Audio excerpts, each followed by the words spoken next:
आप देख रहे हैं ज्ञान शक्ति, वो स्थान जहां आत्मा को ज्ञान की अग्नि से जागृत किया जाता है। आज हम एक ऐसे विषय पर चर्चा करेंगे जिसे जानना हर उस व्यक्ति के लिए जरूरी है जो अपने जीवन में सच्चे और झूठे लोगों में फर्क करना चाहता है। परमहंस योगानंद जी कहते थे, हर मुस्कुराता चेहरा मित्र नहीं होता और हर मीठा बोलने वाला हृदय से शुद्ध नहीं होता। आज हम जानेंगे वो 20 सिद्धांत जो आपको सिखाएंगे कि मुंह पर मीठा बोलने वालों का असली चेहरा कैसे पहचाना जाए। परमहंस योगानंद जी कहते थे कि दुनिया में सबसे अधिक धोखा हमें उन लोगों से मिलता है जो हर समय मुस्कुराते हैं, मीठे बोल बोलते हैं और हर किसी की बिना सोचे समझे तारीफ करते हैं। ऐसे लोग दरअसल अंदर से खोखले होते हैं। उनका मकसद सामने वाले को प्रसन्न करना नहीं होता, बल्कि अपने किसी छिपे हुए स्वार्थ की पूर्ति करना होता है। जो हर किसी की तारीफ करता है, उसके पास न तो विवेक होता है, न ही आत्मबल। वो उस पक्षी के समान होता है जो हर डाल पर बैठना चाहता है, लेकिन अंत में किसी एक का भी नहीं रहता। चापलूसी एक ऐसा विष है जो आत्मा की सच्चाई को ढंक देता है। जब कोई इंसान हर किसी की तारीफ करता है, चाहे वह योग्य हो या अयोग्य, तो वो व्यक्ति केवल सामाजिक स्वीकृति प्राप्त करना चाहता है, न कि संबंधों में सच्चाई। ऐसे अवसरवादी लोग हर बात को अपने लाभ के दृष्टिकोण से देखते हैं। जब उन्हें लगता है कि आपकी तारीफ करने से उन्हें सामाजिक प्रतिष्ठा मिलेगी या किसी बड़े व्यक्ति के सामने उनके संस्कार अच्छे दिखेंगे, तब वे आपकी पीठ थपथपाते हैं। लेकिन जब वही लोग निजी बातचीत में होते हैं तो या तो मौन हो जाते हैं या आपकी आलोचना किसी और के कान में फूंक देते हैं। परमहंस योगानंद इस प्रवृत्ति को छल की मधुरता कहते हैं। वे बताते हैं कि जिस प्रकार नाग अपने फन को फूलों से ढक कर बैठता है, वैसे ही ये लोग भी अपने विष को शब्दों की मिठास में लपेटकर प्रस्तुत करते हैं। सच्चा मित्र वो होता है जो आपकी प्रशंसा तब करे जब कोई न देख रहा हो, सिर्फ इसलिए नहीं कि वो कहना चाहता है, बल्कि इसलिए कि वो महसूस करता है। इसलिए जब कोई केवल भीड़ में आपकी तारीफ करे और एकांत में मौन रहे, तो सावधान हो जाइए। शायद वो आपकी छवि से प्रेम करता है, आपसे नहीं। सच्चा मित्र आपको सच्चाई बताएगा, मीठा झूठ नहीं देगा। परमहंस योगानंद जी स्पष्ट रूप से कहते हैं कि सच्चे रिश्ते सत्य की नींव पर टिके होते हैं, न कि झूठी तारीफों और मीठे शब्दों के महल पर। अगर कोई व्यक्ति आपको देखकर केवल वही कहता है जो आप सुनना चाहते हैं, आप सही हैं, आप हमेशा श्रेष्ठ सोचते हैं, आप में कोई कमी नहीं, तो वो वास्तव में आपको प्रेम नहीं करता, बल्कि या तो डरता है या आपके साथ संबंध बनाकर कोई स्वार्थ साधना चाहता है। सच्चा मित्र वही होता है जो आपके चेहरे पर मुस्कान लाने के लिए झूठ न बोले, बल्कि जरूरत पड़ने पर आंखें खोलने वाला सच कहने की हिम्मत रखे। योगानंद जी कहते हैं कि आत्मा की यात्रा में सबसे बड़ी बाधा वो झूठे मित्र होते हैं जो हमेशा आपको खुश रखने की कोशिश करते हैं, लेकिन आपके पतन की ओर बढ़ते हुए कदमों को कभी नहीं रोकते। ऐसे मीठे झूठ बोलने वाले लोग अक्सर स्वयं को आपका शुभचिंतक कहकर प्रस्तुत करते हैं। वे हर बार आपको सही ठहराते हैं, आपकी गलतियों को भी छोटी सी बात बताकर टाल देते हैं। लेकिन यही वो लोग होते हैं जो आपके पतन के समय सबसे पहले दूर हट जाते हैं और दूसरों से कहते हैं, मैंने तो पहले ही कहा था।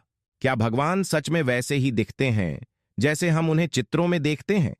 बड़े बड़े मुकुट पहनकर, गहनों से लदे हुए, आकाश में विराजमान, या वो हमारे बनाए गए कल्पनाओं के आकार हैं? परमहंस योगानंद जी कहते हैं, भगवान को देखना हो तो आंख बंद करनी होगी, बाहर नहीं भीतर उतरना होगा। आज हम जानेंगे उस गूढ़ रहस्य को जो योगानंद जी ने दुनिया को बताया कि ईश्वर का असली स्वरूप क्या है। क्या भगवान किसी विशेष रूप में है? क्या उनकी कोई आकृति है, या वो केवल एक प्रकाश हैं, एक अनंत चेतना? अगर आप भी चित्रों में ही भगवान को देखने के आदी हैं, तो यह वीडियो आपकी आत्मा को एक नई दिशा देने वाला है। तैयार हो जाइए भगवान को फिर से एकदम नए रूप में देखने के लिए, अपनी आंखों से नहीं, अपनी आत्मा से। क्या हम जो चित्रों में देखते हैं भगवान वैसे ही हैं? परमहंस योगानंद जी की दृष्टि से परमहंस योगानंद जी कहते हैं कि भगवान को चित्रों में देखना हमारी चेतना की प्रारंभिक अवस्था की निशानी है, जहां हम उन्हें वैसा रूप देना चाहते हैं जैसा हमारी समझ और कल्पना उन्हें देखना चाहती है। कोई सिंहासन पर विराजमान देवता, कोई मुरली बजाते हुए, कोई त्रिशूल लिए हुए, कोई काले गोरे मुस्कुराते या रोष में दिखते हुए। लेकिन ईश्वर वास्तव में इन रूपों से परे हैं। चित्र हमें ईश्वर के करीब लाने के लिए एक माध्यम है, एक सहारा है, एक संकेत है, लेकिन वे स्वयं सत्य नहीं हैं। योगानंद जी समझाते हैं कि ईश्वर एक ऐसी चेतना है जो सीमाहीन, निराकार, अनंत और अपरिभाष्य है, जिसे कोई रंग, कोई आकार, कोई मूर्ति, कोई तस्वीर बांध नहीं सकती। चित्र हमें श्रद्धा की पहली सीढ़ी चढ़ने में मदद करते हैं, लेकिन यदि हम वहीं रुक जाएं और समझें कि बस यही भगवान हैं, तो हम उनकी सबसे गहरी उपस्थिति से वंचित रह जाते हैं। उन्होंने कहा, ईश्वर कोई व्यक्ति नहीं, कोई देवता नहीं, बल्कि प्रेम की, प्रकाश की, आनंद की चेतना है जो हर कण में व्याप्त है। जब हम चित्रों में भगवान को देखते हैं तो वह हमारी मानसिक धारणाओं का प्रतिबिंब होता है, लेकिन जब हम ध्यान में बैठकर भीतर उतरकर भगवान को देखने की कोशिश करते हैं, तब वे एक ऐसी ज्योति बनकर प्रकट होते हैं जिसे शब्दों में बांधना असंभव होता है। चित्र सीमित हैं, लेकिन ईश्वर असीम है। यही कारण है कि योगानंद जी ने अपनी साधना के दौरान जब ईश्वर का अनुभव किया तो उन्होंने कहा, मैंने अनंत पिया। उन्होंने ईश्वर को पी लिया, महसूस किया, जिया, और वह अनुभव किसी चित्र से कहीं परे था। चित्र श्रद्धा की शुरुआत है, लेकिन यदि हम केवल चित्रों में ही अटक जाएं तो हम भगवान को शरीर तक सीमित कर देते हैं, जबकि उनका असली रूप शरीर नहीं बल्कि चेतना है। जब कोई साधक वास्तव में भीतर से ईश्वर को खोजता है तो वह उन्हें किसी रूप में नहीं बल्कि भाव में अनुभव करता है। कभी वह शांति के रूप में आते हैं, कभी मौन की तरह, कभी करुणा बनकर बहते हैं, तो कभी अंदर ही अंदर बहती एक शांत झील की तरह महसूस होते हैं। इसलिए योगानंद जी कहते हैं कि ईश्वर को समझने के लिए आंखों से नहीं, आत्मा से देखना होगा। बाहर की तस्वीरों को नहीं, भीतर के मौन को पढ़ना होगा। चित्र तब तक उपयोगी हैं जब तक हमारी आत्मा बाल अवस्था में है, लेकिन जैसे जैसे चेतना बढ़ती है वैसे वैसे भगवान चित्रों से बाहर निकलकर भीतर बसने लगते हैं, और वहीं अंततः हम उन्हें उनकी पूर्णता में पहचान पाते हैं। भगवान क्या मूर्तियों और मंदिरों में रहते हैं? परमहंस योगानंद जी के दृष्टिकोण से परमहंस योगानंद जी ने स्पष्ट रूप से कहा है कि भगवान किसी विशेष स्थान, मूर्ति या मंदिर तक सीमित नहीं है, बल्कि वे संपूर्ण ब्रह्मांड में व्याप्त एक चेतना है जो हर जीव, हर पत्थर, हर भाव, हर श्वास, हर कण में समाई हुई है। लेकिन यह बात साधक तब तक नहीं समझ पाता जब तक वह केवल बाह्य उपासना में उलझा रहता है। जब तक वह सोचता है कि भगवान केवल मंदिर की मूर्तियों में विराजते हैं और अगर वहां सिर झुका दिया, अगर वहां अगरबत्ती जला दी, तो बस ईश्वर को पा लिया। योगानंद जी कहते हैं कि मूर्तियां, मंदिर, धर्मस्थल, ये सब आत्मा के लिए प्रवेश द्वार हैं, संकेतक हैं जो भीतर की यात्रा शुरू करवाने में मदद करते हैं। जब हम मंदिर में जाते हैं, वहां बैठते हैं, ध्यान करते हैं, मूर्ति के आगे समर्पित भाव से प्रार्थना करते हैं, तो वह मूर्ति धीरे धीरे माध्यम बन जाती है। वह एक दर्पण बन जाती है जिसमें हम अपने भीतर झांकने लगते हैं। लेकिन यदि हम यह मान लें कि भगवान केवल उसी मूर्ति में कैद हैं और उसके बाहर नहीं हैं, तो हम ईश्वर की सार्वभौमिकता को नहीं समझ पाएंगे। योगानंद जी यह भी कहते हैं कि जिसने सच्चे मन से ईश्वर को भीतर अनुभव कर लिया, वह जान जाता है कि मंदिर में खड़े होकर झुकना और घर में मौन होकर ध्यान करना, दोनों में वही उपस्थिति है, वही ऊर्जा है, वही प्रकाश है। भगवान की उपस्थिति उस मंदिर तक सीमित नहीं है जो मनुष्य ने पत्थरों से बनाया है, बल्कि वह तो हर जगह है। उस फूल में भी जो खिल रहा है, उस पक्षी में भी जो गा रहा है, उस आंसू में भी जो बह रहा है, और उस मौन में भी जो हमारे भीतर बोल रहा है। मूर्तियां तब तक सार्थक हैं जब तक वे हमें भीतर की अनुभूति तक ले जाएं, लेकिन यदि हम केवल बाहरी पूजा में खो जाएं और भीतर का संपर्क खो दें, तो वह भक्ति केवल एक रस्म बनकर रह जाती है। योगानंद जी बार बार यह बताते हैं कि भगवान को मूर्ति में नहीं भावना में खोजो, मंदिर में नहीं, अपने अंतःकरण में खोजो, क्योंकि वही असली मंदिर है। वे कहते हैं, यदि तुमने आंखें मूंद कर अपने हृदय को मंदिर बना लिया तो हर मूर्ति, हर मंत्र, हर प्रार्थना वहीं जीवंत हो जाएगी। इसलिए ईश्वर को खोजने के लिए बाहर नहीं, भीतर देखो। मूर्तियों को केवल एक पथदर्शक मानो, लेकिन उस परम उपस्थिति को अनुभव करने के लिए अपने अंतर्मन के मंदिर में प्रवेश करो। वही वह स्थान है जहां भगवान वास्तव में निवास करते हैं। क्या भगवान का अनुभव ध्यान में होता है? परमहंस योगानंद जी की दृष्टि से परमहंस योगानंद जी कहते हैं कि ईश्वर को देखने की कोशिश आंखों से करना व्यर्थ है, और उन्हें सुनने की कोशिश कानों से करना भी उतना ही व्यर्थ है, क्योंकि भगवान इंद्रियों से परे हैं। वे केवल उसी को मिलते हैं जो अपनी सारी चेतना को इंद्रियों से भीतर खींचकर ध्यान की अग्नि में विलीन कर देता है। ध्यान केवल एक मन को शांत करने की प्रक्रिया नहीं है, यह आत्मा को परमात्मा के साथ जोड़ने का सीधा मार्ग है, एक अंतर्मुखी द्वार है जहां से गुजरते ही ईश्वर की वास्तविक उपस्थिति प्रकट होने लगती है। योगानंद जी कहते हैं कि भगवान का अनुभव करना किसी रहस्यमय या चमत्कारी घटना का नाम नहीं है। वह एक अत्यंत सूक्ष्म लेकिन पूर्ण रूप से जीवंत और जागृत अनुभूति है, जो केवल तब संभव होती है जब साधक पूर्ण समर्पण के साथ ध्यान की अवस्था में उतरता है और अपने मैं को भूलकर मौन में स्थिर होकर बस उस चेतना से जुड़ जाता है जो भीतर निरंतर प्रवाहित हो रही है। जब ध्यान में मन की तरंगें शांत होती हैं, सांस की गति धीमी हो जाती है और विचारों की भीड़ समाप्त हो जाती है, तब भीतर एक दिव्य कंपन उभरता है, जिसे योगानंद जी ने कॉस्मिक वाइब्रेशन कहा है। एक ऐसी ऊर्जा जो न तो शब्द है, न ही दृश्य, बल्कि एक शुद्ध उपस्थिति है। उन्होंने बताया कि जब साधक गहराई से ध्यान करता है, तब वह एक दिव्य प्रकाश देख सकता है। पहले एक नीली रोशनी, फिर एक सुनहरी आभा और फिर एक चमकता सफेद प्रकाश। ये सब ईश्वर की उपस्थिति के चिन्ह हैं। वे दरवाजे हैं जिनसे होकर आत्मा परमात्मा के सान्निध्य में प्रवेश करती है।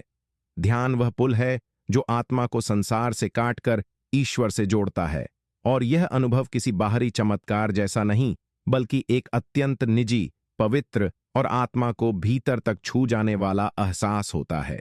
यह अनुभव इतना मौन और इतना प्रबल होता है कि शब्द वहां पहुंच ही नहीं पाते।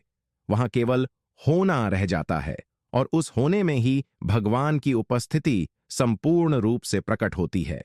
योगानंद जी कहते हैं कि जिन्होंने ध्यान में ईश्वर को छू लिया, उन्हें फिर मूर्ति, मंदिर, धर्म, जाति या किसी भी बाहरी पहचान की आवश्यकता नहीं रह जाती, क्योंकि अब उनका संबंध सीधे उस चेतना से हो चुका होता है जो हर युग, हर धर्म, हर भाषा से परे है। इसलिए यदि तुम सच में भगवान को देखना चाहते हो तो बाहर मत देखो, ध्यान में उतर जाओ, क्योंकि ईश्वर तुम्हारे हृदय में एक मौन ज्योति बनकर प्रतीक्षा कर रहे हैं। क्या भगवान किसी एक धर्म के होते हैं? परमहंस योगानंद जी की दृष्टि से परमहंस योगानंद जी अत्यंत स्पष्टता और करुणा से कहते हैं कि भगवान न हिंदू हैं, न मुस्लिम, न ईसाई, न बौद्ध। भगवान किसी धर्म की सीमाओं में नहीं रहते, बल्कि धर्म स्वयं भगवान की खोज में बने हैं। उन्होंने बार बार यह समझाया कि सच्चा धर्म वह नहीं जो किसी विशेष पोशाक, भाषा, पूजा पद्धति या ग्रंथ को सर्वोपरि माने, बल्कि वह है जो आत्मा को ईश्वर से जोड़ दे, चाहे वह किसी भी रास्ते से क्यों न जाए। योगानंद जी के अनुसार ईश्वर किसी झंडे के नीचे खड़े नहीं होते। वे मंदिरों, मस्जिदों या चर्च की दीवारों में कैद नहीं होते। वे तो हर उस हृदय में बसे होते हैं जो प्रेम, करुणा, सत्य और मौन में ईश्वर को खोजता है। उन्होंने यह भी कहा कि जैसे एक ही सूरज अलग अलग खिड़कियों से अलग अलग रंगों में दिखता है, वैसे ही एक ही भगवान को अलग अलग धर्म अपने अपने अनुभव और संस्कृति के अनुसार चित्रित करते हैं, पर वह चेतना, वह परम प्रेम एक ही है। वे समझाते हैं कि धर्मों की विविधता वास्तव में ईश्वर तक पहुंचने के कई रास्तों की तरह है। कोई ध्यान से जाता है, कोई भक्ति से, कोई सेवा से, कोई कर्म से, लेकिन लक्ष्य एक ही होता है, परमात्मा की अनुभूति। जब कोई व्यक्ति अपने धर्म को श्रेष्ठ मानकर दूसरों के मार्ग को तुच्छ समझने लगता है तो वह वास्तव में धर्म का नहीं, अपने अहंकार का पालन कर रहा होता है। योगानंद जी ने खुद हिंदू होते हुए बाइबल का गहन अध्ययन किया, यीशु मसीह को आदर्श माना और क्राइस्ट चेतना का उल्लेख उतनी ही श्रद्धा से किया जितना श्री कृष्ण या शिव की दिव्यता का। उन्होंने कहा कि ईश्वर ने कभी धर्म नहीं बनाए, ये तो मनुष्य की आवश्यकता और संस्कृति के अनुसार विकसित हुए माध्यम हैं, और हर धर्म तब तक पवित्र है जब तक वह आत्मा को व्यापक बनाता है, सीमित नहीं। जो व्यक्ति यह समझ लेता है कि ईश्वर केवल किसी एक धर्म में नहीं बल्कि हर धर्म में, हर शुद्ध हृदय में, हर सच्चे आंसू में, हर मौन प्रार्थना में बसे हैं, वही वास्तव में धर्मात्मा कहलाने योग्य होता है। ईश्वर किसी एक भाषा या किताब के नहीं, वे मौन के हैं। वे किसी एक रिवाज या रस्म के नहीं, वे अनुभूति के हैं। इसलिए योगानंद जी कहते हैं कि जो भगवान को केवल अपने धर्म में खोजेगा वह उनकी पूरी दिव्यता को नहीं देख पाएगा, लेकिन जो उन्हें हर जीव में, हर धर्म में, हर चेतना में देखेगा वही उस परम प्रेम, उस अद्वितीय सत्य के वास्तविक दर्शन कर सकेगा। भगवान का कोई धर्म नहीं होता, लेकिन हर सच्चा धर्म भगवान तक जरूर ले जाता है, बशर्ते उसमें प्रेम हो, नम्रता हो और अंतर्मुखी होने की प्यास हो। क्या भगवान सभी के लिए एक जैसे हैं? परमहंस योगानंद जी की दृष्टि से परमहंस योगानंद जी कहते हैं कि भगवान अपने स्वरूप में पूर्ण रूप से एक समान हैं। वे न किसी जाति के हैं, न किसी उम्र के, न किसी विशेष भाषा, रंग या परंपरा के। वे सबके लिए समान हैं क्योंकि वे शरीर नहीं, चेतना है, एक शुद्ध, असीम, नित्य प्रेम और प्रकाश की अनुभूति जो हर आत्मा में समान रूप से समाई हुई है। लेकिन जिस रूप में हर व्यक्ति उन्हें अनुभव करता है वह भिन्न हो सकता है, क्योंकि अनुभव आत्मा की तैयारी, उसकी आस्था, उसकी गहराई और उसकी चेतना के स्तर पर निर्भर करता है।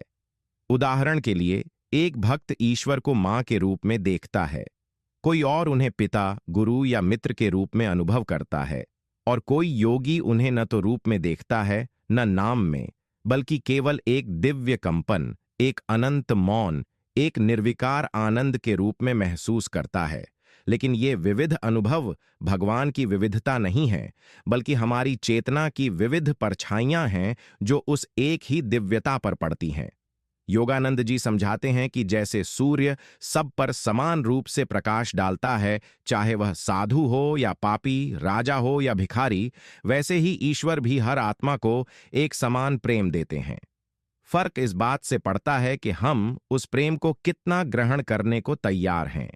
कोई अपना दिल पूरी तरह खोल देता है तो उसे भगवान की अनुभूति हर सांस में होती है, जबकि कोई द्वार बंद रखता है तो वह ईश्वर की उपस्थिति से भी अनभिज्ञ रह जाता है। ईश्वर किसी को अधिक प्रिय नहीं मानते और किसी को कम भी नहीं, लेकिन हमारी चेतना की दीवारें ही तय करती हैं कि हम उन्हें कितना महसूस कर पाएंगे। उन्होंने एक जगह कहा कि God is just the same to all but we are not the same to him, यानी भगवान सभी के लिए एक जैसे हैं लेकिन हम उनके प्रति समान नहीं होते, इसलिए अनुभव में भिन्नता आती है। यदि कोई प्रेम, नम्रता, मौन और समर्पण से भरा हुआ है तो ईश्वर उसकी आत्मा में उसी क्षण प्रकट हो जाते हैं। लेकिन यदि कोई घृणा, द्वेष, लालच और अहंकार से भरा हो तो वह उनकी उपस्थिति को भी नकार देता है। इसलिए भगवान सबके लिए एक जैसे हैं, लेकिन अनुभव का स्तर हर आत्मा के विकास, उसके आंतरिक द्वार और उसकी पवित्रता पर निर्भर करता है। जो जितना गहरा उतरता है उसे उतना ही व्यापक ईश्वर मिलता है, और जो अपने भीतर सबको समाने की क्षमता रखता है, भगवान उसी में पूर्ण रूप से प्रकट हो जाते हैं। भगवान को साक्षात देखने का अनुभव कैसा होता है? परमहंस योगानंद जी के अनुभव के माध्यम से परमहंस योगानंद जी कहते हैं कि भगवान को साक्षात देखना न कोई कल्पना है, न कोई मानसिक भ्रम और न ही कोई बाहरी चमत्कार, बल्कि यह आत्मा की सबसे शुद्ध, सबसे प्रामाणिक और सबसे गूढ़ अनुभूति है, जो उस क्षण होती है जब साधक पूरी तरह से अपने अहम को विसर्जित करके ईश्वर से एक हो जाता है। यह दर्शन किसी बाहरी आंखों से नहीं होता, बल्कि उस आत्मिक नेत्र से होता है जिसे उन्होंने स्पिरिचुअल आई कहा है। वह दिव्य दृष्टि जो केवल ध्यान, प्रेम, मौन और पूर्ण समर्पण से जागृत होती है। जब साधक ध्यान में इतना गहराई से उतरता है कि उसकी सांस, विचार, शरीर की पहचान और आत्मबोध सब कुछ मौन हो जाता है, तब वहां कोई देखने वाला नहीं बचता, कोई देखने योग्य वस्तु नहीं बचती, केवल एक होना बचता है, और उसी में भगवान स्वयं को प्रकट करते हैं। योगानंद जी ने स्वयं अनुभव किया था कि भगवान को देखने का अर्थ है हर ओर दिव्य प्रकाश को देखना, एक अनंत कंपन को सुनना और भीतर एक ऐसा प्रेम अनुभव करना जो संसार के किसी भी प्रेम से 100 गुना अधिक गहन, व्यापक और अलौकिक होता है। उन्होंने लिखा, मैंने ईश्वर को हर फूल में मुस्कुराते देखा, हर लहर में खेलते देखा और अपने भीतर की शांति में गूंजते सुना। भगवान का साक्षात दर्शन कोई विशिष्ट आकृति नहीं होती, जैसे हमने चित्रों में देखा है, बल्कि वह कभी एक नीले प्रकाश के रूप में प्रकट होते हैं, कभी एक विशाल सुनहरी आभा के रूप में, और कभी एक असीम सफेद प्रकाश के रूप में, जो आंखों से नहीं, आत्मा से महसूस होता है। कई बार वे केवल एक अनुभव बनकर आते हैं, जैसे कि पूरी सृष्टि रुक गई हो और केवल मौन रह गया हो। एक ऐसा मौन जो बोलता है, एक ऐसा मौन जो तुम्हें तुम्हारे सारे जन्मों की प्यास को शांत कर देता है। उस क्षण न कोई प्रश्न रह जाता है, न कोई तलाश, न कोई द्वंद्व, केवल ईश्वर रह जाते हैं और तुम स्वयं ईश्वर में विलीन हो जाते हो। योगानंद जी कहते हैं कि ईश्वर को देखने का अनुभव एक बार हो जाए तो फिर कोई प्रमाण की आवश्यकता नहीं रहती, कोई धार्मिक बहस, कोई बाहरी पूजा, सब व्यर्थ लगने लगती है, क्योंकि अब तुम्हारे भीतर वह सत्य जल रहा होता है जिसे केवल अनुभव किया जा सकता है, कहा नहीं जा सकता। और यही उस सच्चे साधक की अंतिम उपलब्धि होती है, ईश्वर को बाहर नहीं, भीतर पूर्णता में देख लेना और फिर उसी प्रकाश में स्वयं को खो देना। क्या भगवान से सीधी बात की जा सकती है? परमहंस योगानंद जी की दिव्य शिक्षाओं के प्रकाश में परमहंस योगानंद जी का कहना है कि भगवान कोई दूर बैठे हुए शासक नहीं हैं, जिन्हें केवल पूजा पाठ, मंत्र या विशेष अनुष्ठानों से प्रसन्न किया जा सकता है, बल्कि वे हमारे सबसे निकट हैं, हमारी आत्मा के केंद्र में विराजमान हैं और उनसे सीधा संवाद करना न केवल संभव है, बल्कि मनुष्य जीवन का सबसे महान अधिकार और उद्देश्य भी है। वे कहते हैं कि ईश्वर केवल उन्हीं से बात करते हैं जो मौन हो जाते हैं, जो अपने हृदय को खोलकर पूरी श्रद्धा और एक निष्ठ प्रेम के साथ उन्हें पुकारते हैं, बिना किसी दिखावे, शोर या अहंकार के। जब हम सच्चे मन से उनसे संवाद करना शुरू करते हैं, तो वह संवाद कभी शब्दों में नहीं होता, बल्कि भावनाओं, कंपन, मौन के स्पंदनों और भीतर उठती दिव्य झंकारों के माध्यम से होता है। योगानंद जी बताते हैं कि एक बार जब मनुष्य अपने भीतर उस मौन को पा लेता है, जहां विचार समाप्त हो जाते हैं और केवल अनुभव रह जाता है, तब भगवान स्वयं बोलते हैं। वह आवाज बाहर से नहीं आती, वह भीतर से उठती है, जैसे किसी ने आत्मा के गहरे तल पर एक जलध्वनि भर दी हो, जो हर कोशिका को छूती है और यह कहती है, मैं हूं। उन्होंने स्वयं अपने जीवन में कई बार ईश्वर से सीधे संवाद किया। उन्होंने भगवान से पूछा, उत्तर पाए। उन्होंने मौन में प्रश्न रखे और अनुभव के रूप में उत्तर मिले। उन्होंने प्रेम से पुकारा और भगवान ने चुपचाप उनके अंतकरण में उतरकर उत्तर दिए। यह संवाद कोई चमत्कार नहीं, बल्कि उस साधना का फल है जो पूर्ण समर्पण, प्रेम और मौन की गोद में पनपती है। जब हम रोज ध्यान करते हैं, अपने अहंकार को छोड़ते हैं, हर सांस में ईश्वर को याद करते हैं, तब धीरे धीरे भगवान हमारी चेतना से बात करने लगते हैं। कभी वह एक विचार के रूप में आते हैं, कभी एक गहन भाव के रूप में, कभी किसी घटना या संकेत के रूप में। लेकिन जब वे बोलते हैं तो आत्मा जान जाती है कि यह आवाज किसी मनुष्य की नहीं, स्वयं ईश्वर की है। योगानंद जी कहते हैं कि यह संवाद तभी संभव होता है जब हमारा हृदय बिल्कुल निष्कलुष हो, जब हम कुछ मांगने नहीं, बस जुड़ने के लिए बैठें। तब ईश्वर स्वयं भी हमारी ओर झुकते हैं। इसलिए अगर तुम भी भगवान से बात करना चाहते हो तो रोज थोड़ी देर उनके साथ मौन में बैठो। उनसे कुछ मांगने के बजाय बस उन्हें सुनने का अभ्यास करो, और एक दिन बिल्कुल अचानक वे तुम्हारे भीतर से बोलेंगे, इतना स्नेह, इतनी करुणा और इतनी निकटता से कि तुम्हारा पूरा अस्तित्व पिघल जाएगा। अगर भगवान सच में है तो दुनिया में इतना दुख क्यों है? परमहंस योगानंद जी के दृष्टिकोण से परमहंस योगानंद जी कहते हैं कि यह प्रश्न, अगर भगवान है तो दुख क्यों है, केवल बौद्धिक स्तर पर नहीं बल्कि आत्मा की सबसे गहरी पीड़ा का प्रतीक है। यह वह कराह है जो तब उठती है जब हम दुनिया में अनदेखा अन्याय, मासूमों का दुख, अपनों का बिछड़ना, बीमारी, दुर्घटनाएं और जीवन की क्रूर वास्तविकताएं देखते हैं, और फिर ईश्वर की चुप्पी हमें बेचैन कर देती है। लेकिन योगानंद जी कहते हैं कि भगवान कभी चुप नहीं होते, वे हर पल, हर अनुभव के माध्यम से बोल रहे होते हैं। फर्क केवल इतना है कि हम उनकी भाषा समझना नहीं सीखते। उन्होंने समझाया कि यह संसार कोई स्थायी ठिकाना नहीं है, बल्कि आत्मा की पाठशाला है, एक ऐसी जगह जहां हम केवल आनंद नहीं बल्कि अनुभव, जागरूकता और आत्मा की प्रगति के लिए आए हैं। दुख इस संसार का अभिशाप नहीं है, बल्कि आत्मा को जगाने वाली घंटी है, एक गहरी पुकार जो हमें भीतर की ओर मोड़ती है। अगर सब कुछ हमेशा अच्छा ही होता रहे तो हम कभी ईश्वर को खोजने की ओर नहीं बढ़ते, हम बाहरी सुखों में ही उलझे रह जाते। लेकिन जब दुख आता है तभी हम अपने भीतर झांकते हैं, तभी आत्मा ईश्वर को पुकारती है। योगानंद जी इसे डिवाइन अवाकन कहते हैं, दुख के माध्यम से चेतना को जगाने की ईश्वरीय योजना। वे बताते हैं कि भगवान हमें दुख इसलिए नहीं देते क्योंकि वे निर्दयी हैं, बल्कि इसलिए कि हमारी आत्मा किसी गहरे पाठ को सीखने के लिए तैयार होती है। जैसे माता पिता बच्चे को थोड़ी देर के लिए कठिन अभ्यास करने देते हैं ताकि वह मजबूत बन सके। उन्होंने कहा कि हर दुख, चाहे वह जितना भी गहरा हो, ईश्वर की एक अदृश्य योजना का हिस्सा होता है जो आत्मा को उसके सच्चे स्वरूप की ओर धकेलता है। भगवान हमें तकलीफ में इसलिए अकेला नहीं छोड़ते, बल्कि उस समय वे सबसे ज्यादा करीब होते हैं, बस हम उस मौन करुणा को पहचान नहीं पाते।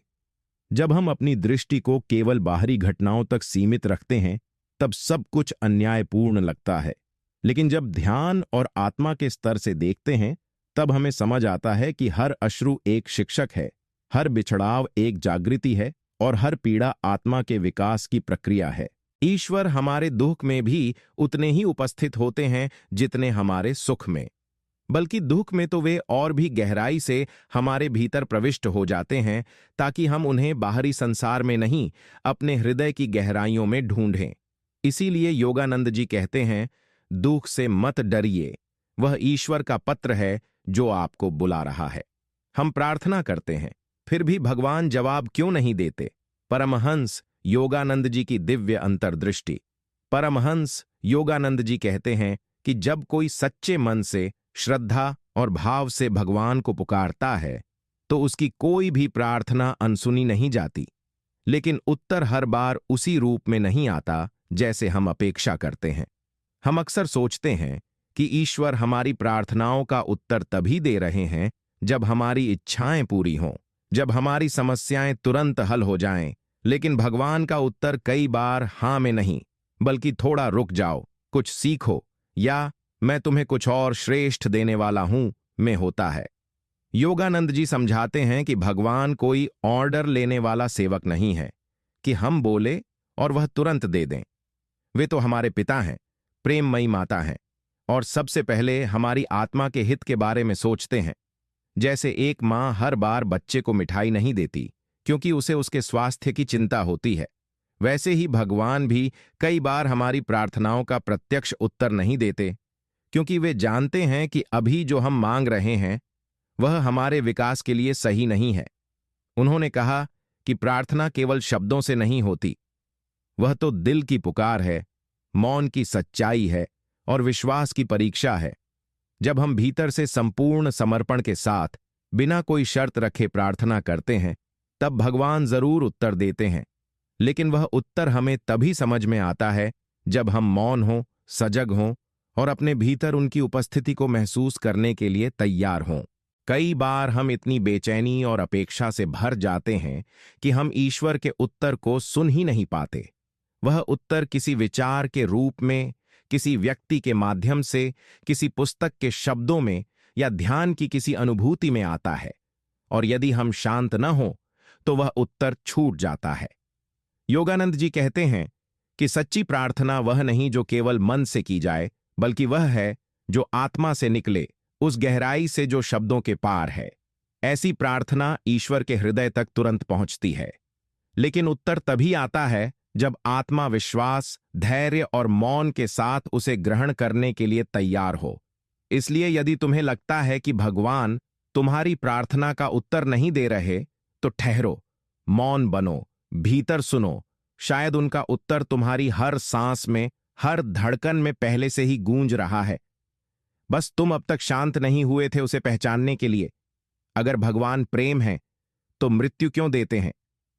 परमहंस योगानंद जी के अमृतवाणी के प्रकाश में परमहंस योगानंद जी कहते हैं कि मृत्यु वह अंत नहीं है जिसे मनुष्य डर के रूप में देखता है, बल्कि यह ईश्वर द्वारा दिया गया सबसे रहस्यमय और पवित्र उपहार है। एक ऐसा द्वार जो आत्मा को एक जीवन से अगले स्तर की ओर ले जाता है, जहां वह और अधिक ज्ञान, शुद्धता और ईश्वर के समीपता की दिशा में बढ़ सके। लेकिन चूंकि हम जीवन को केवल शरीर तक सीमित मानते हैं, इसलिए मृत्यु हमें क्रूर लगती है, अन्यायपूर्ण लगती है और ईश्वर का निर्णय कठोर प्रतीत होता है। हम सोचते हैं कि अगर भगवान प्रेम हैं तो वे हमारे अपनों को हमसे कैसे छीन सकते हैं? वे क्यों बच्चों को मरने देते हैं? क्यों निर्दोष लोगों की जान ले लेते हैं? लेकिन योगानंद जी कहते हैं कि भगवान आत्मा को नहीं मारते, वे केवल उसे उसके अगले चरण की ओर आगे बढ़ाते हैं। मृत्यु केवल शरीर का वस्त्र बदलना है, आत्मा कभी मरती ही नहीं। वह तो ईश्वर की अमर चिंगारी है। ईश्वर का प्रेम केवल इसी जन्म या इसी रूप के लिए नहीं होता, वह तो कालातीत है। और वह प्रेम आत्मा की पूर्णता के लिए कार्य करता है, न कि हमारी वर्तमान समझ या अपेक्षाओं की तुष्टि के लिए। जो आत्मा इस जन्म में अपने कर्म पूरे कर चुकी होती है, या जिसे अगले स्तर पर किसी विशेष सीख की आवश्यकता होती है, उसे भगवान प्रेम पूर्वक मृत्यु के द्वार से आगे ले जाते हैं। यह कोई सजा नहीं होती, बल्कि ईश्वर की सबसे करुणामयी क्रिया होती है। परमहंस योगानंद जी ने यह भी कहा कि जो मृत्यु से डरता है वह भगवान को नहीं जानता, क्योंकि जिसने ईश्वर के प्रेम का सच्चा अनुभव कर लिया है, वह जान जाता है कि मृत्यु केवल यात्रा का एक पड़ाव है, न कि समाप्ति। जब हम किसी प्रिय को खोते हैं तो हमारे भीतर एक असहनीय खालीपन बनता है और हम ईश्वर से पूछते हैं, क्यों? लेकिन यदि हम ध्यान से, मौन से और विश्वास से सुने तो ईश्वर धीरे से कहते हैं, मैंने उसे बुलाया क्योंकि उसका कार्य पूरा हो गया था और तुम अभी और गहराई से प्रेम करना सीख रहे हो।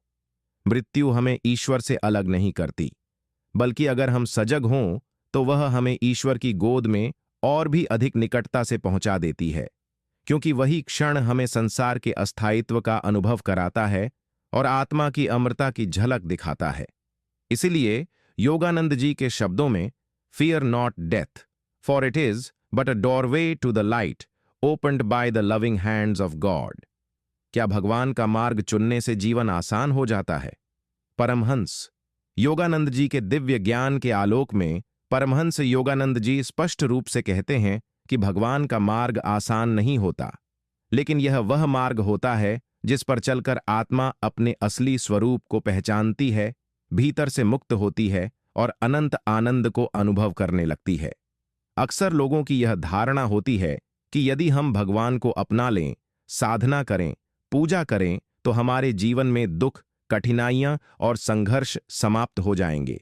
लेकिन योगानंद जी समझाते हैं कि भगवान का मार्ग इन बाहरी संकटों से भागने का साधन नहीं है, बल्कि उन्हें पार करने की शक्ति का स्रोत है। जो व्यक्ति सच्चे अर्थों में ईश्वर के पथ पर चलता है, वह जीवन की चुनौतियों से नहीं डरता, क्योंकि अब वह जानता है कि हर पीड़ा एक पाठ है, हर अंधकार में एक प्रकाश छिपा है और हर कठिनाई में आत्मा को परखने और निखारने का अवसर है। यह मार्ग हमें सुरक्षा नहीं, बल्कि साहस देता है। यह आराम नहीं, बल्कि आंतरिक स्थिरता देता है।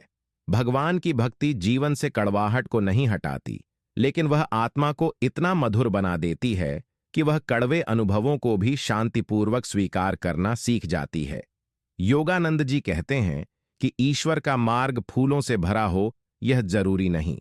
लेकिन इस मार्ग पर चलकर आत्मा स्वयं फूल बन जाती है, जो कांटों पर भी खिले तो खुशबू ही दे।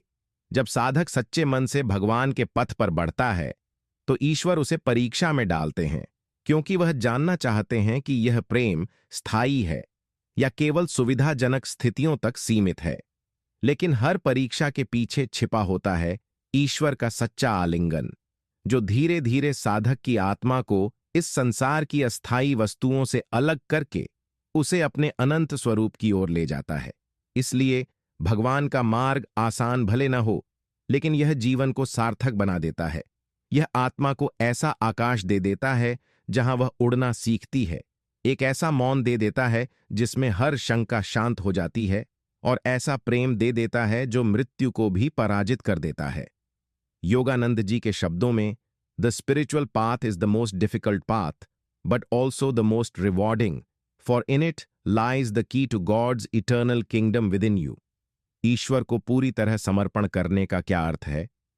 परमहंस योगानंद जी की आत्मिक दृष्टि से, परमहंस योगानंद जी के अनुसार ईश्वर को पूरी तरह समर्पण करना केवल हाथ जोड़कर विनती करना या पूजा पाठ की रस्में निभाना नहीं है, बल्कि यह आत्मा की उस परम यात्रा की शुरुआत है जहां मैं का हर भाव, मेरा अहंकार, मेरी इच्छा, मेरा डर, मेरी योजना, मेरा दुख, मेरी सफलता, सब कुछ एक एक करके भगवान के चरणों में समर्पित कर दिया जाता है। यह समर्पण कोई कमजोरी नहीं, बल्कि आत्मा की सबसे ऊंची शक्ति है, क्योंकि तभी व्यक्ति उस सच्चे भरोसे को जन्म देता है जो कहता है, अब कुछ भी हो प्रभु, मैं तुम्हारा हूं और तुम्हारे निर्णय मेरे लिए सर्वोत्तम हैं। लेकिन यह कहना आसान है, जीना कठिन, क्योंकि मनुष्य की सबसे बड़ी बाधा उसका अहम होता है। वह भीतर से भगवान से जुड़ना चाहता है, पर बाहरी दुनिया को अपने अनुसार नियंत्रित भी करना चाहता है। समर्पण का अर्थ है उस द्वंद्व को त्याग देना। जब हम ईश्वर से सच्चा प्रेम करते हैं, तो हम उनसे केवल सुख नहीं मांगते, बल्कि अपनी पूरी चेतना सौंप देते हैं, यह कहकर कि मुझे नहीं पता मेरे लिए क्या ठीक है, तुम जानो। योगानंद जी कहते हैं कि सच्चा समर्पण तब होता है जब हम अपने दुखों के उत्तर पूछना भी छोड़ देते हैं और बस इतना कहते हैं, प्रभु, जो तुम कर रहे हो मैं उसमें पूर्ण विश्वास करता हूं। यह वह अवस्था है जहां साधक भगवान के निर्णय को अपने मन के निर्णय से ऊंचा मानने लगता है, जहां वह भगवान की इच्छा में अपने जीवन का हर क्षण देखता है। यह समर्पण केवल बोलने की चीज नहीं, यह हर दिन की साधना है। जब जीवन में कुछ उल्टा हो जाए, तब भी ईश्वर से नाराज न होना। जब प्रार्थनाओं का उत्तर न आए, तब भी विश्वास न डगमगाना। और जब सब कुछ छिन जाए, तब भी प्रभु की कृपा में धन्यवाद करना। यह वही समर्पण है जो आत्मा को भगवान के हृदय तक पहुंचा देता है, क्योंकि अब वह आत्मा कुछ चाहती नहीं, बस परमात्मा में विलीन होना चाहती है। योगानंद जी कहते हैं कि जब हम वास्तव में समर्पण कर देते हैं, तो ईश्वर भी हमारे जीवन की बागडोर थाम लेते हैं, और तब जो होता है वह इतना दिव्य, इतना सहज और इतना गहरा होता है कि आत्मा जीवन में पहली बार पूर्ण शांति और प्रेम को अनुभव करती है। समर्पण कोई हार नहीं, बल्कि उस बंधन से मुक्ति है जो हमें ईश्वर से अलग करता है। और जब यह बंधन टूटता है, तब वही आत्मा प्रभु का प्रतिबिंब बन जाती है। क्या ईश्वर हमारे कर्म बदल सकते हैं? परमहंस योगानंद जी के दिव्य दर्शन के आलोक में परमहंस योगानंद जी कहते हैं कि मनुष्य के जीवन में जो कुछ घट रहा है, वह केवल वर्तमान की घटनाएं नहीं हैं, वे बीते जन्मों के कर्मों की प्रतिध्वनियाएं हैं, जिन्हें हमारी आत्मा ने खुद बोया था और अब काट रही है। यह ब्रह्मांड एक अत्यंत न्यायपूर्ण व्यवस्था है, जहां ईश्वर स्वयं किसी के साथ पक्षपात नहीं करते। वे साक्षी हैं, प्रेममयी हैं, लेकिन साथ ही पूर्ण रूप से नियमों से बंधे हुए हैं। पर प्रश्न यह उठता है कि क्या ईश्वर हमारे कर्म बदल सकते हैं? योगानंद जी कहते हैं, हां, लेकिन केवल तब जब आत्मा स्वयं बदलने के लिए पूर्णतः तैयार हो जाए। भगवान हमारे कर्मों को मिटा नहीं देते जैसे कोई रबड़ से लिखे हुए शब्दों को मिटा दे, बल्कि वे हमें उस चेतना तक उठाते हैं जहां हम उन कर्मों से ऊपर उठ सकें, उन्हें बिना पीड़ा के भोग सकें या उस चेतना में इतना पवित्र हो जाए कि पुराने कर्मों की शक्ति स्वयं क्षीण हो जाए। जैसे अग्नि गंदगी को भस्म कर देती है, वैसे ही ध्यान, प्रेम, सेवा और समर्पण से जागृत आत्मा अपने बुरे कर्मों को जला सकती है। योगानंद जी यह भी कहते हैं कि जब कोई साधक ईश्वर को पूरी तरह से समर्पित हो जाता है, अपने जीवन का हर कार्य भगवान के चरणों में अर्पित करता है और प्रेम पूर्वक श्रद्धा से हर परिस्थिति को ईश्वर की इच्छा मानकर स्वीकार करता है, तब ईश्वर उसकी आत्मा की गति को तेज कर देते हैं। वे कभी कभी उन कर्मों के फलों को बदल नहीं पाते, लेकिन वे उस पीड़ा को सहने की शक्ति बढ़ा देते हैं, उस दुहक को ज्ञान और करुणा में रूपांतरित कर देते हैं और साधक को ऐसी दिव्य चेतना में स्थित कर देते हैं जहां वह कर्मों से प्रभावित नहीं होता, बल्कि उन्हें ईश्वर की कृपा मानकर पार कर जाता है। यह वही स्थिति है जहां आत्मा मुक्त होती है, कर्मों से, भय से, पश्चाताप से। इसलिए योगानंद जी समझाते हैं कि ईश्वर से प्रार्थना करो कि वे हमारे कर्मों को मिटाए नहीं, बल्कि हमें वह ज्ञान और प्रेम दें जिससे हम कर्मों से ऊपर उठ सकें। क्योंकि जब आत्मा प्रभु के आलोक में स्थिर हो जाती है, तब भूतकाल की छाया भी उस आत्मा को छू नहीं सकती। तब पुराने कर्म केवल बीते स्वप्न बन जाते हैं और आत्मा अपनी दिव्यता में जाग उठती है। इसलिए भगवान हमारे कर्मों को तभी बदलते हैं जब हम अपनी चेतना को बदलने का प्रयास करते हैं, क्योंकि वही परिवर्तन, वही आंतरिक क्रांति ईश्वर को हमारे जीवन में हस्तक्षेप करने की अनुमति देती है। भगवान से सच्चा प्रेम कैसे करें? परमहंस योगानंद जी की आत्मिक दृष्टि से परमहंस योगानंद जी कहते हैं कि भगवान से सच्चा प्रेम कोई साधारण भावना नहीं, बल्कि आत्मा की सबसे शुद्ध और अनंत पुकार है। वह पुकार जो शब्दों से परे है, इच्छाओं से मुक्त है और केवल एक ही आकांक्षा से भरी होती है कि हे प्रभु, मैं तुम्हारे बिना अधूरा हूं। यह प्रेम कोई समझौता नहीं होता कि अगर तू मुझे सुख देगा तो मैं तुझे पूजूंगा, न ही कोई सौदा कि अगर तू मेरी मनोकामना पूरी करेगा तो मैं तेरा हो जाऊंगा। सच्चा प्रेम तो वह होता है जो प्रभु को इसलिए चाहता है क्योंकि उसके बिना जीवन की हर उपलब्धि शून्य लगती है। योगानंद जी कहते हैं कि यह प्रेम तब जन्म लेता है जब साधक अपने अंदर की सारी दुनिया को पार करके अपनी आत्मा के केंद्र में पहुंचता है और वहां उस मौन, उस प्रकाश, उस आनंद का स्पर्श करता है जिसे शब्दों में नहीं बताया जा सकता। वहां से लौटकर वह साधक दुनिया में कुछ भी पाले, सम्मान, पैसा, रिश्ते, सब अधूरे लगते हैं जब तक प्रभु का वह अनुभव दोबारा न हो। लेकिन यह प्रेम यूं ही नहीं मिलता। इसके लिए आत्मा को पिघलाना पड़ता है। हर रोज ईश्वर को पुकारते रहना पड़ता है, जैसे कोई बच्चा अपनी मां को खोजता है, रोकर, पुकारकर, टूटकर। योगानंद जी कहते हैं, cry to God with the same intensity as a drowning man gasps for air. जब मन, बुद्धि, अहंकार सब चुप हो जाए और केवल हृदय की पुकार रह जाए, तब भगवान सामने खड़े मिलते हैं। यह प्रेम तब सच्चा होता है जब हम भगवान से कुछ मांगते नहीं, न सुख, न सिद्धि, न चमत्कार, बस उन्हें चाहते हैं वैसे ही जैसे हैं, बिना किसी शर्त, बिना किसी कारण। और फिर वही प्रेम जीवन की सबसे शक्तिशाली ऊर्जा बन जाता है, जो हर अंधकार को मिटा देता है, हर दुख को बदल देता है और आत्मा को प्रभु की गोद में पहुंचा देता है। यह प्रेम धीरे धीरे साधना से, सेवा से, मौन से और निरंतर स्मरण से गहराता है। जब हम हर सांस में भगवान को पुकारते हैं, जब हर कर्म उनके लिए करते हैं, जब हर दुख में उन्हें याद करते हैं, तब यह प्रेम परम प्रेम बन जाता है। वह प्रेम जो आत्मा को भगवान से एकाकार कर देता है, जहां न दो बचते हैं, न कोई दूरी, केवल एक दिव्य मिलन रह जाता है, जिसे ही योगानंद जी गॉड यूनियन कहते हैं। क्या भगवान को पाने के लिए संसार को त्यागना जरूरी है? परमहंस योगानंद जी की दिव्य अंतर्दृष्टि के आलोक में परमहंस योगानंद जी स्पष्ट रूप से कहते हैं कि भगवान को पाने के लिए संसार का त्याग बाह्य रूप से नहीं, बल्कि अंतर्मन में करना होता है, क्योंकि भगवान संसार से नहीं, मनुष्य के मन के मोह से दूर होते हैं। यह एक गहरा भ्रम है कि केवल जंगल में जाकर, परिवार छोड़कर या दुनियावी सुख सुविधाओं से दूर रहकर ही ईश्वर को पाया जा सकता है। योगानंद जी बार बार यह बताते हैं कि ईश्वर किसी स्थान विशेष, वेशभूषा या सामाजिक भूमिका में सीमित नहीं है, बल्कि वे हर उस आत्मा के भीतर उपस्थित हैं जो उन्हें सच्चे हृदय से पुकारती है, चाहे वह साधु हो या गृहस्थ। असली त्याग यह नहीं है कि हम घर, धन या संबंधों को छोड़ दें, बल्कि यह है कि हम उनके प्रति अपनी आसक्ति, अपना स्वार्थ और अपने मैं को त्याग दें। जब हम संसार में रहकर हर कर्तव्य को भगवान की सेवा मानकर करते हैं, तब वह संसार ही साधना बन जाता है। योगानंद जी कहते हैं कि गृहस्थ जीवन कोई बाधा नहीं, बल्कि एक प्रशिक्षण है, एक तपशाला जहां आत्मा सीखती है प्रेम, त्याग, धैर्य और सेवा। अगर मनुष्य संसार में रहकर भी अपने भीतर ईश्वर को केंद्र बनाकर चलना सीख जाए, तो वही जीवन जो कभी बंधन लगता था, अब मुक्ति का माध्यम बन जाता है। असली त्याग यह है कि हम अपने कर्मों के फल की अपेक्षा छोड़ दें, अपने अहंकार को छोड़ दें और हर परिस्थिति को ईश्वर की इच्छा मानकर स्वीकार करना सीख जाए।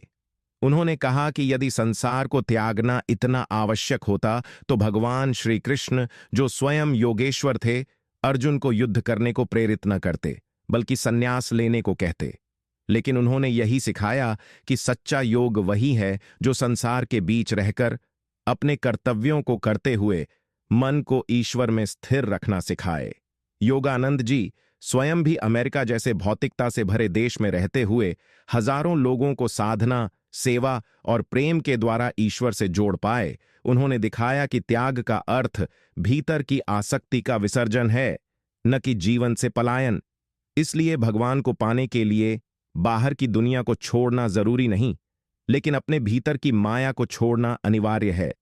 जब मनुष्य संसार में रहते हुए ईश्वर को अपने हृदय का राजा बना लेता है, जब हर सांस में उसे याद करता है, जब हर कार्य को सेवा मानता है, तब वह जीवन त्याग नहीं बनता, वरन भक्ति का एक दिव्य पथ बन जाता है, जिस पर चलते हुए साधक अंततः परमात्मा से एकाकार हो जाता है। ध्यान ही ईश्वर तक पहुंचने का मार्ग क्यों है?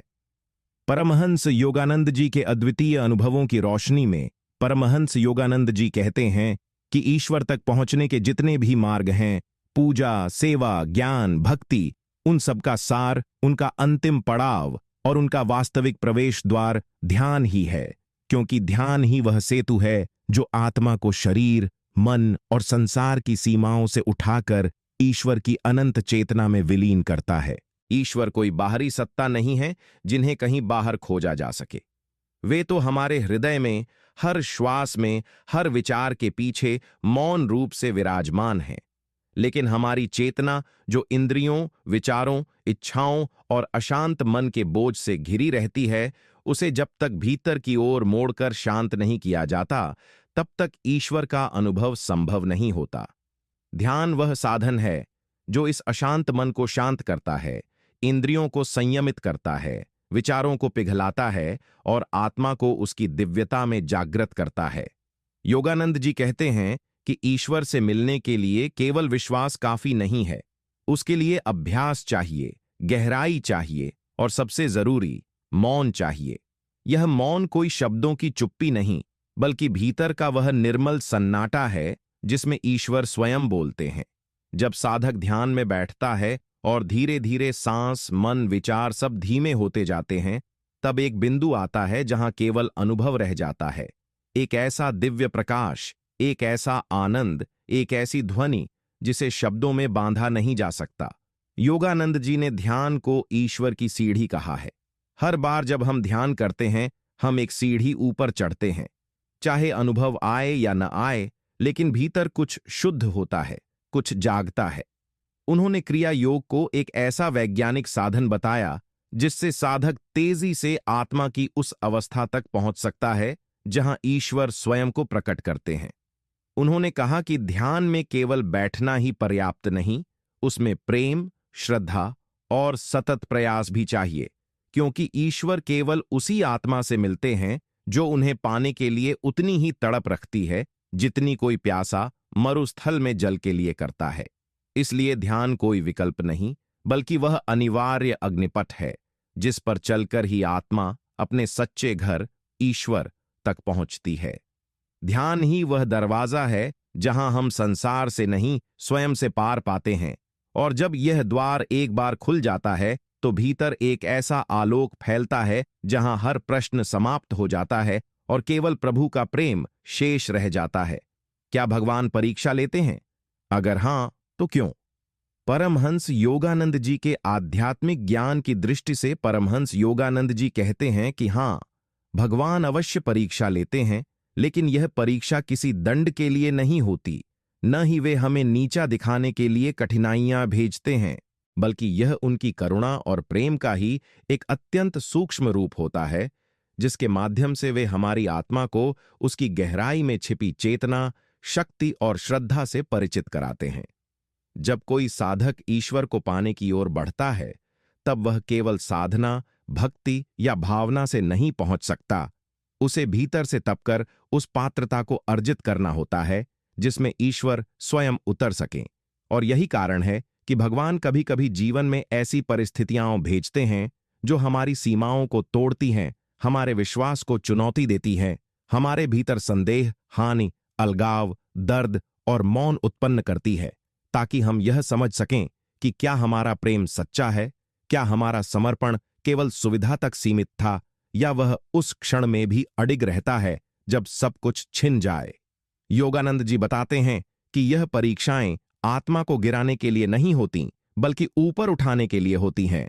जैसे कोई सुनार सोने को अग्नि में डालकर उसकी शुद्धता जांचता है, वैसे ही ईश्वर आत्मा को दुख, असफलता या विलंब की अग्नि में डालते हैं, ताकि उसका छल, उसका अहंकार, उसका डर जल जाए और केवल प्रेम, श्रद्धा और सच्चा समर्पण शेष रहे। ये परीक्षाएं हमें भीतर से तोड़ती नहीं, बल्कि भीतर छिपी शक्ति को प्रकट करती हैं, जो सामान्य परिस्थिति में कभी सामने नहीं आती।